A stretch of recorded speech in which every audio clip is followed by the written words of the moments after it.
So now we're going to sow our sweet peas, and this is just one of our Floral Project sweet peas that we are growing this year, but you can use the same strategy if you like for all of them. So what I'm going to do is you can sow in root trainers, which I will do that as well later this year, that look a bit like this. Right.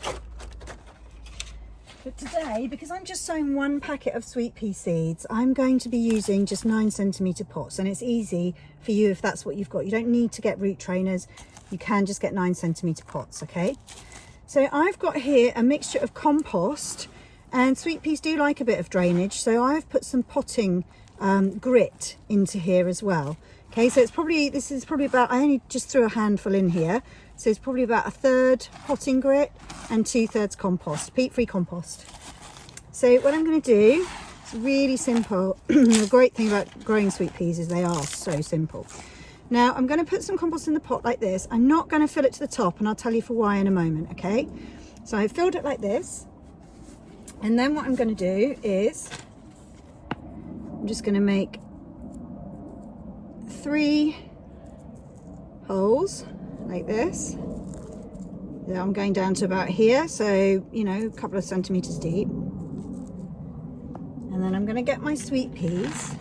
Now in our packets you get about 24, roughly 24 seeds, and so I'm going to sow 12 now, and I'll sow 12 in the spring as well, and that means I've got backups in case of mice attack, in case of slug attack, in case of atrocious weather. Yeah, oh, I just dropped a big bit of grit on top of that one. So I always want to have backup, so nobody needs 24 of these sweet pea plants, because you're going to have other sweet peas you're going to be sowing with me as well, hopefully this year. So we're just going to cover that over like this. Okay, so I'm going to do that with 4 pots.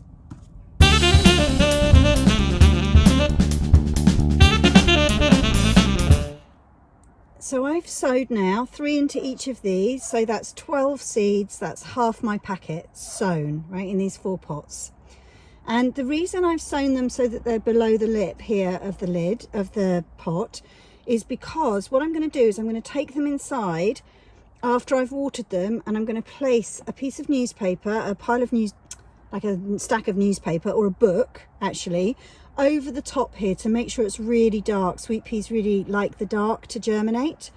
And then what I'll do is they'll be inside the house. I'll pop them in a tray so that obviously when I water them they don't make a mess of my kitchen. But I'll pop these in a really warm room in my house, so they don't need to be like out on the windowsill, or they don't need loads of light. They just need to be somewhere warm and cozy in your house. So that the mice can't get them. So don't put these things out in a greenhouse or a cold frame to germinate, because the mice will run away with them straight away. So you want them to germinate inside the house.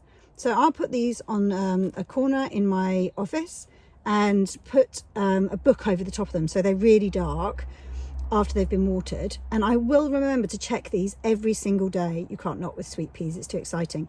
So I'll just lift the book off and see and look for any of them starting to germinate. As soon as that happens, I'll lift the lid off, and as soon as I can see them starting to come up through the soil, that's when I'll move them outside. I will introduce them to the outside gradually, especially if it's cold. So I'll put them out for a couple of hours and then bring them back in, and then put them out for an afternoon and bring them back in, and then put them out for a whole day and bring them back in. Put them out in the greenhouse, you know, for the whole day and the night, you know, and then they're outside. So introduce them to the cold gradually, and then they'll grow on in the greenhouse over the winter. But why I've got this down lower is just so that the seeds do have a chance to pop up and germinate. It also means that if they pop up and they're a little bit leggy, and to freshen up the compost, it just means you can add a little bit more compost onto the top of the plant, like round where it's growing. You can add a little bit more compost in to top it up, to freshen up the compost while the roots fill these pots.